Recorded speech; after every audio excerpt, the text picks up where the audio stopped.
So in 2015, Wayne McCrory and I started this project on behalf of the Valhalla Wilderness Society. Our first year was a pilot year. We wanted to see what was going on with the adult toads and toadlets up here at Fish and Bear Lakes between Caslow and New Denver on Highway 31A. And since then, we've now had 6 years of field seasons and exploring this area and moving lots of toads, and have discovered that there are certain hotspot areas along this highway, 3 in particular, that are important for toads to be moving back and forth between their mountain habitat and their breeding habitat here in the lake. And Fish Lake is the nursery for this system. This is where we've found the eggs, and this is where the tadpoles mature and become toadlets. So this lake is incredibly important for this larger ecosystem and for this big population of toads that's supported here. So out doing night surveys like this, we usually start in early May and come out and see who's out and breeding and move toads off the highway. The adult toads are moving from the mountains down to Fish Lake to breed, and we intercept them, sex them, get their locations, and move them in the direction that they want to go, just to get them safely off the highway. And then it also has given us the data points we need to be able to show where there's hot spots, both of where the toads are moving, but also when we come back and find them dead, you know, where the high mortality areas are, so we could look into developing a mitigation plan that would include some underpasses and some fencing to keep the toads off the highway. So it's late July. Do you think they are still eggs in the lake, or are they all tadpoles now? I think they're all tadpoles. I haven't seen any late eggs left in the 4 breeding areas we have. And I think in the next couple weeks we might start to see that the tadpoles start to grow some appendages and are on their way to being toadlets. Are all these black spots in the road dead toads? Some of them are. They're really dark black ones that are sort of smeared. Those are the females that have been hit by vehicles that were carrying eggs, and they're called gravid females, egg-bearing females. So yeah, some of them are from toads, the big ones from female toads, but some of these are also, I can see some grease spots. But yeah, it's really disheartening to come out here and see some big black smears, knowing that some female toads have been taken out the night before.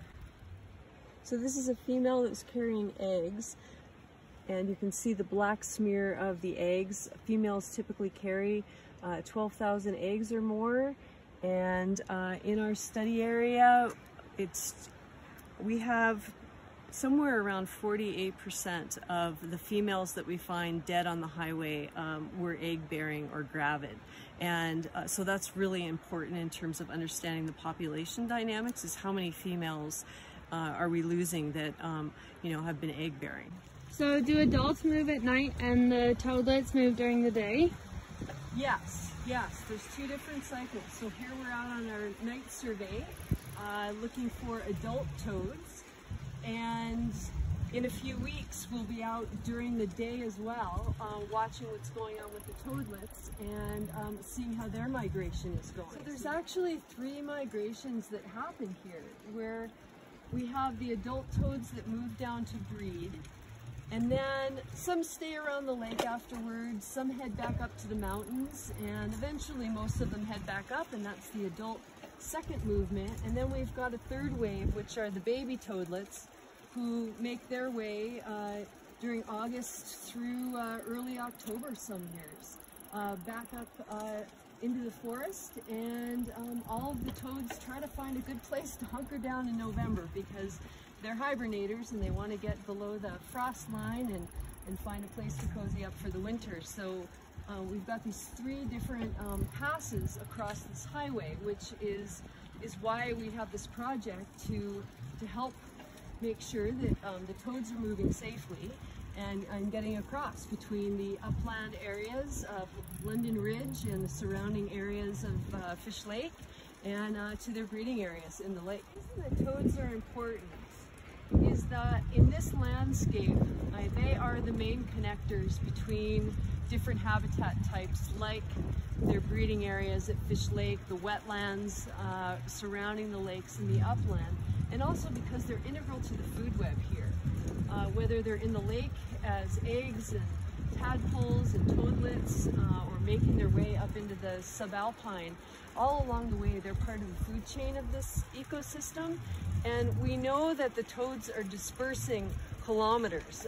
We've seen them up along the ridges, and they go far and wide. And so they're more than just what you see if you see them on the lakeshore, or you sort of picture them as a aquatic organism. Instead, toads are terrestrial for most of their life, and they use this entire landscape.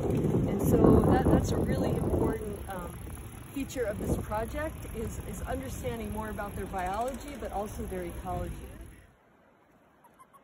Oh, so that chirping is an indicator that it's a male, and also we can see nuptial pads there where it holds onto the female during breeding. So I'm just going to move this guy. So the toad that I just moved is in a hot spot at the west end of Fish Lake, and it's one of the areas where we actually find the most crossing of toads going to the lake and going back to the forested mountainside, and it's also where we find the most mortality. And this data has been provided to the Ministry of Transportation, and we're working with the Environmental Services Department and their design team to look at crossing structure designs and what would be feasible for having underpasses for western toads here at the west end of Fish Lake. Great things about this project is how many citizens from the Caslow area and the Slocan that we've attracted as toad ambassadors. We have at least 12 people a year that have come out regularly, several times, some of them. And over the 4 years of this Toad Ambassador program, they've moved hundreds of toads and been out here for many, many hours.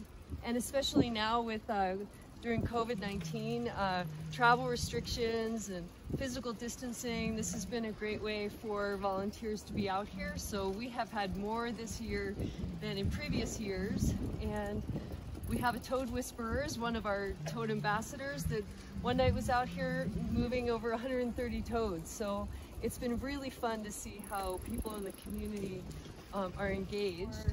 Residents to be up here interacting with the tourists, telling the story of the toads, what's going on with the toadlet migrations, and be able to talk a bit about toad biology and ecology to people that are coming through our region.